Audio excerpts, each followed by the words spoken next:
Courts and their power. Ekhini hol introduction. Then amar India mainly duta type of court exist kore. First to hoise civil court, second criminal court. Then yare power distribution to enukwa hoy sobotke highest power thake Supreme Court or then High Court, then districts and session court, then subdivision courts. Next ami saw Supreme Court aru High Court.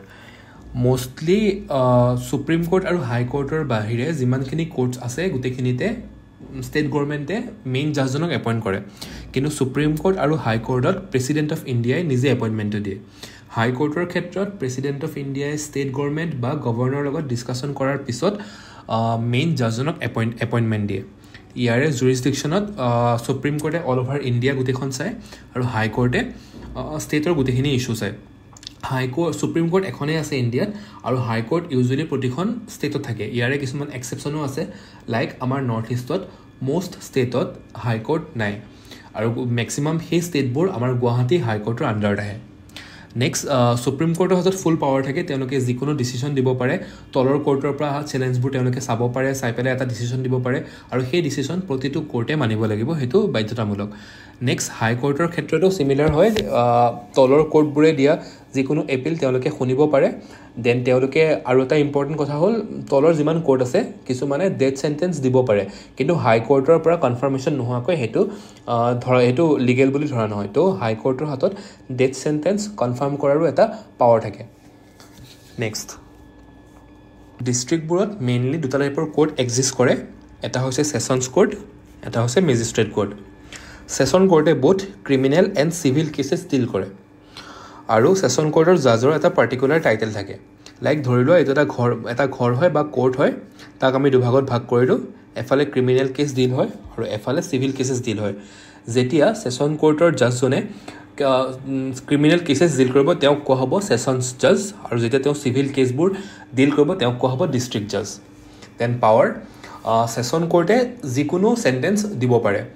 But death jodi kiba karone death sentence dibo loga hoy like bahut severe crime kunbe korise teok death punishment dibo loga hoy tene khetrot hei punishment to High Court or pura confirmation hobo lagibo.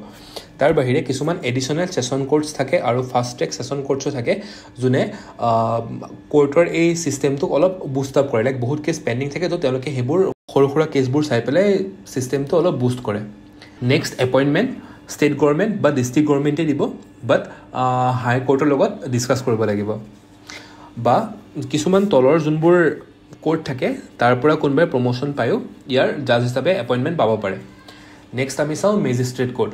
তে মেজিস্ট্ৰেট কোৰ্টত mainly তিনটা টাইপৰ মেজিস্ট্ৰেট থাকে. ফাৰ্স্টটো হৈছে chief judicial magistrate, then first class judicial magistrate, then second class judicial magistrate. তেওঁলোকক chief metropolitan magistrate বা first class metropolitan magistrate, second class metropolitan magistrate বুলিও কোৱা হয়. তো ইয়াৰে পাৱাৰ ডিষ্ট্ৰিবিউশ্যন আৰু ফাইনৰ এটা লিমিট থাকে. লাইক চিফ জুডিচিয়েল মেজিস্ট্ৰেট সবতকৈ পাৱাৰফুল হয়, তেওঁ 7 years দিব পাৰে imprisonment, then any type of fine দিব পাৰে, মানে যিকোনো এমাউণ্ট তেওঁ দিব পাৰে. দেন জুডিচিয়েল মেজিস্ট্ৰেট যিজন হয় বা ফাৰ্ষ্ট ক্লাছ মেজিস্ট্ৰেট তেওঁ 3 বছৰলৈকে ইম্প'জ কৰিব পাৰে আৰু 10,000 মেক্সিমাম ফাইন দিব পাৰে. Next second class judicial মেজিস্ট্ৰেটজনে 1 yearলৈকে imprisonment দিব পাৰে আৰু মেক্সিমাম 5,000লৈকে ফাইন দিব পাৰে. তো আমি এনেকৈ মনত ৰাখিব পাৰোঁ 1, 3, 5, 7 গোটেইকেইটা অড নাম্বাৰ ইয়াতে এড হৈ আছে. ফাৰ্ষ্টে আমি ফাইনটো যদি চাওঁ, ফাইন দুটা টাইপৰে আছে, এটা হৈছে 10,000 আৰু এটা 5,000. কজ চিফ জুডিচিয়েল মেজিস্ট্ৰেটে আনলিমিটেড ফাইন দিব পাৰে, গতিকে ইয়াতে 5 নম্বৰটো গুচি গ'ল. বাকী থাকিলে 1, 3 আৰু 7.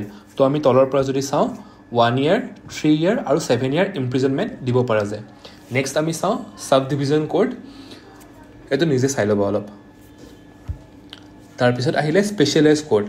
ইয়াতে মেইনলি তিনিটা টাইপৰ থাকে. এটা হৈছে জুভিনাইল কোৰ্ট, এটা ফেমিলি কোৰ্ট আৰু এটা লেবাৰ কোৰ্ট. জুভিনাইল কোৰ্টে 18 yearsৰ তলৰ যোনবোৰ ক্ৰাইম ল'ৰা ছোৱালীবোৰে কৰে সেই ক্ৰাইমবোৰক মেনেজ কৰে বা সেই ক্ৰাইমবোৰক জাজমেণ্ট দিয়ে. দেন নেক্সট তেওঁলোকে ইউজুৱেলি লাইফ ইমপ্ৰিজনমেণ্ট আৰু ৰেগুলাৰ জেইল দিব নোৱাৰে. বাট 2015ৰ পিছত 16 to 18 yearsৰ মাজত যদি কোনোবাই কিবা সিভিয়াৰ ক্ৰাইম কৰে তেনেহ'লে সেইখিনিক এডাল্টৰ ক্ৰাইমৰ দৰে ট্ৰিট কৰা হয়. এতিয়া এইটো এক্সামৰ কাৰণে ইম্পৰ্টেণ্ট নহয়, কিন্তু আমি জনাটো দৰকাৰ যে 2015 কিয় ইম্পৰ্টেণ্ট হয়. কজ 2012ত নিৰ্ভয়া ৰেপ কেছ এটা হৈছিলে দিল্লীত, বহুত ভয়ংকৰ এটা কেছ হয়, আৰু তাতে যোনজন আছিলে একিউজড, তেওঁ গোটেইকেইজনৰ ভিতৰত এজন মাইনৰ আছিল বুলি গম পোৱা যায়।